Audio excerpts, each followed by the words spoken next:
आपण बघतोय ठाण्यामध्ये आज एकनाथ शिंदेंच्या ठाण्यात ठाकरे सेना आणि मनसेचा हा मोर्चा निघालेला आहे। थेट दृश्य आपण बघतोय, कार्यकर्ते जे आहेत ते देखील या मोर्चामध्ये सहभागी होण्यासाठी गडकरी रंगायतन इथं पोहोचलेले आहेत। गडकरी रंगायतन ते पालिकेच्या मुख्यालयावर हा मोर्चा काढण्यात येणार आहे। ठाण्यातल्या ट्रॅफिकच्या समस्या, वाढलेलं अनधिकृत बांधकाम, ठाण्यातल्या गुंडगिरीच्या विरोधात हा मोर्चा काढण्यात आलेला आहे।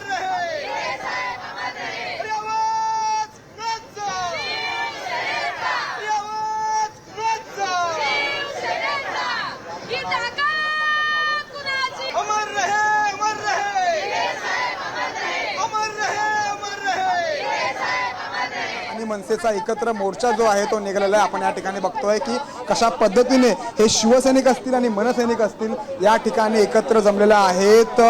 ठाण्यामध्ये हा जो मोर्चा आहे तो गडकरी रंगायतन यापासून तो महापालिकेवरती धडकणार आहे। ठाण्यातील विविध प्रश्न असतील आणि नागरिक समस्या असतील त्याच्यासाठी मनसे आणि ठाकरे गट जो आहे तो या ठिकाणी आक्रमक झालेला आहे। खरं म्हणजे ज्या काही भ्रष्टाचार जो ठाण्यामध्ये झालेला आहे त्या भ्रष्टाचाराच्या विरोधामध्ये हे सर्व शिवसैनिक जे आहेत ते या ठिकाणी दाखल झालेले आहेत आणि यानंतर ते ठाणे महानगरपालिकेवरती मोर्चा जो आहे तो वळवणार आहेत। आपल्यासोबत काही महिला जोडल्या गेलेल्या आहेत। ताई, काय सांगाल, आज मोर्चा काढला गेलेला आहे, निश्चितच हा जो मोर्चा या ठिकाणून निघालेला आहे हा तुम्ही बघताय या ठिकाणी प्रचंड मोठा जो जनसमुदाय आहे तो या ठिकाणी दाखल झालेला आहे। आणि आता थोड्या वेळापूर्वीच राष्ट्रवादीचे नेते आमदार जितेंद्र आव्हाड हे देखील या ठिकाणी दाखल झालेले होते। युती होण्याच्या आधीच ठाकरे आणि मनसे जो आहे तो महाराष्ट्रातील या ठाण्यामधील नागरिकांचे प्रश्न सोडवण्यासाठी या ठिकाणी दाखल झालेले आहेत। आपल्यासोबत तमाम हे शिवसैनिक आपण या ठिकाणी बघतो की कशा पद्धतीने हे या ठिकाणी आक्रमक झालेले आहेत आणि थोड्याच वेळात जे आहे ते ठाणे महापालिकेवरती हा जो मोर्चा आहे तो निघणार आहे। आपण या ठिकाणी बघतो की किती मोठ्या प्रमाणात या ठिकाणी शिवसैनिक असतील आणि मनसैनिक असतील ते या ठिकाणी दाखल झालेला आहे। तर ठाण्यामध्ये जो काही भ्रष्टाचार सुरू आहे त्या भ्रष्टाचाराच्या विरोधामध्ये हा जो मोर्चा आहे तो धडक मोर्चा जो आहे तो महापालिकेवरती धडकणार आहे। हे तमाम शिवसैनिक आणि मनसैनिक जे आहेत ते या ठिकाणी पोहोचलेले आहेत। आपण बघू शकतो कशा पद्धतीने किती मोठ्या संख्येने जो आहे तो या ठिकाणी मोर्चा जो आहे तो पोहोचलेला आहे। आपण बोलूया, सर काय सांगाल, आज मोर्चा जो काढलेला आहे काय नेमकी भावना यामागची? साहेब, गेले कित्येक वर्ष ठाणा महानगरपालिकेने महाराष्ट्रामध्ये एखादी सत्ता यांची आहे। आज ठाण्यामध्ये बाप बेटांचं सरकार आहे।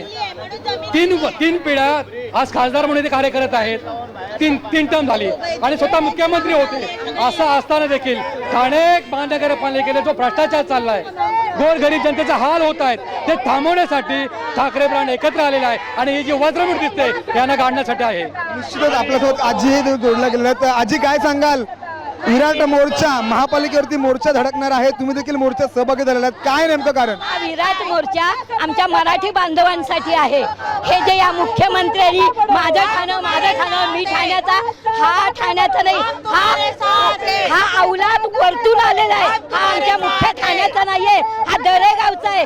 आम्ही मूळ ठाण्याचे आहोत आणि ह्याने आमच्यावर येऊन राज्य करायला बघतोय। आज घोडबंदर रोड ते इथपर्यंत कॅरिवरीपर्यंत आम्ही जास्तीत जास्त 25 मिनिटात येत होतो, आता आम्हाला 2.25 ते 2.5 तास लागतात। का? तर ह्या बाप बेटांमुळे सगळे बिल्डर यांनी काबीज केलेत, सगळ्यांनी विकत घेतलेत। ह्याच्या पुढं आमचं काही चालत नाहीये। आमचा जो खरा मराठी माणूस आहे ना याला यांनी दडपून टाकलंय।